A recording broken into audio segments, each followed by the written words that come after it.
ಮುಖ್ಯ ವೈದ್ಯಾಧಿಕಾರಿ ಇಲ್ಲದೆ ಸರ್ಕಾರಿ ಆಸ್ಪತ್ರೆ ಖಾಲಿ ಖಾಲಿ ಹೊಡಿತಾ ಇದೆ. ಆಸ್ಪತ್ರೆಯಲ್ಲಿ ವೈದ್ಯರ ಕೊರತೆ ಜೊತೆಗೆ ಔಷಧಿಯೂ ಕೊರತೆ ಬೀಳ್ತಾ ಇದೆ.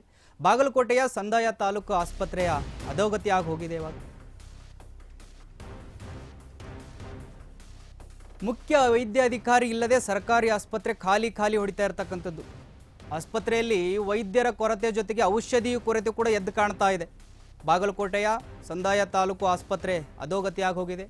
ಆಸ್ಪತ್ರೆಯಲ್ಲಿ ಸಿಬ್ಬಂದಿಗಳ ಕೊರತೆಯಿಂದ ರೋಗಿಗಳು ಪರದಾಡುವಂತಾಗಿದೆ. ಕಳೆದ ತಿಂಗಳ ಹಿಂದೆ ಮುಖ್ಯ ವೈದ್ಯಾಧಿಕಾರಿ ಬೇರೆಡೆ ವರ್ಗಾವಣೆ ಆಗಿದ್ದರು. ಆಸ್ಪತ್ರೆಯಲ್ಲಿ ಈವರೆಗೂ ಮುಖ್ಯ ವೈದ್ಯಾಧಿಕಾರಿ ಹುದ್ದೆ ಖಾಲಿ ಖಾಲಿ ಹೊಡಿತಾ ಇರತಕ್ಕಂಥದ್ದು. ಯಾರು ಅಲ್ಲಿ ಭರ್ತಿಯಾಗಿ ಬಂದೇ ಇಲ್ಲ. ಅಲ್ಲಿ ಯಾರು ಅಲ್ಲಿಗೆ ಅಪಾಯಿಂಟ್ ಕೂಡ ಮಾಡಿಲ್ಲ. ತಮ್ಮ ಡ್ರೆಸ್ಸಿಂಗ್ ತಾವೇ ಮಾಡ್ಕೊಳ್ತಾ ಇದ್ದಾರೆ ರೋಗಿಗಳು. ಒಂದು ಇಂಜೆಕ್ಷನ್ ತೆಗೆದುಕೊಳ್ಳಬೇಕಾದ್ರೆ 2 ರಿಂದ 3 ಗಂಟೆ ಕಾಯಬೇಕು. ಆ ರೋಗಿಯ ಪರಿಸ್ಥಿತಿ ಏನ್ರಿ? 2 ರಿಂದ 3 ಗಂಟೆಗಳ ಕಾಲ ಕಾಯಬೇಕು ಅಂದರೆ ಅದನ್ನ ಪರಿಸ್ಥಿತಿ ಏನು? ಪಾಪ ಆತ ಆಲ್ರೆಡಿ ಆರೋಗ್ಯ ಸರಿ ಇಲ್ಲದೆ ಬಂದಿರ್ತಾನೆ. ಅಲ್ಲಿ ನೋಡಿ, ನೀವು ದೃಶ್ಯದಲ್ಲಿ ಗಮನಿಸ್ತಾ ಇದ್ದೀರಿ, ಸಾಲು ಹತ್ಕೊಂಡು ನಿಂತಿದ್ದಾರೆ ಇರುವೆ ಥರ. ಆ ಕೂರೋದಕ್ಕೂ ವ್ಯವಸ್ಥೆ ಇಲ್ಲ ಅನ್ಸುತ್ತಲ್ಲಿ.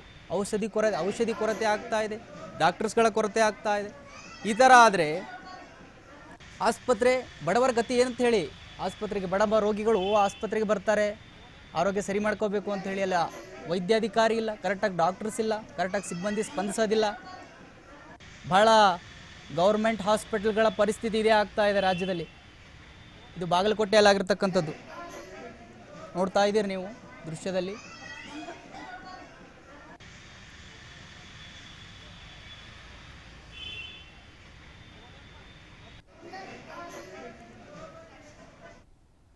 ಅಪ್ಡೇಟ್ ಕೊಡ್ತಾರೆ ನಮ್ಮ ಪ್ರತಿನಿಧಿ ಶ್ರೀಧರ್. ಬಡ ರೋಗಿಗಳು ತೋರಿಸ್ಕೊಳ್ಬೇಕು ಅಂತ ಹೋಗ್ತಾರೆ ಹಾಸ್ಪಿಟ್ಲಿಗೆ. ಈ ತರದ ಪರಿಸ್ಥಿತಿ ಆದ್ರೆ ಏನ್ ಗತಿ ಅಂತ ಹೇಳಿ ಏನಿದೆ ಅಪ್ಡೇಟ್ ಕೊಡೋದಾದ್ರೆ?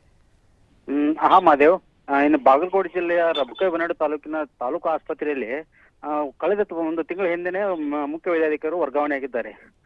ವರ್ಗಾವಣೆ ಆದ್ರೂ ಮತ್ತೆ ಇಲ್ಲಿ ಔಷಧನೂ ಸಿಗುತ್ತಿಲ್ಲ, ಔಷಧ ಕೊರತೆ ಇದೆ ಎಂಬ ಗಂಭೀರ ಆರೋಪವನ್ನು ಕೇಳಿಬರುತ್ತಿದೆ ಸಾರ್ವಜನಿಕರಿಂದ.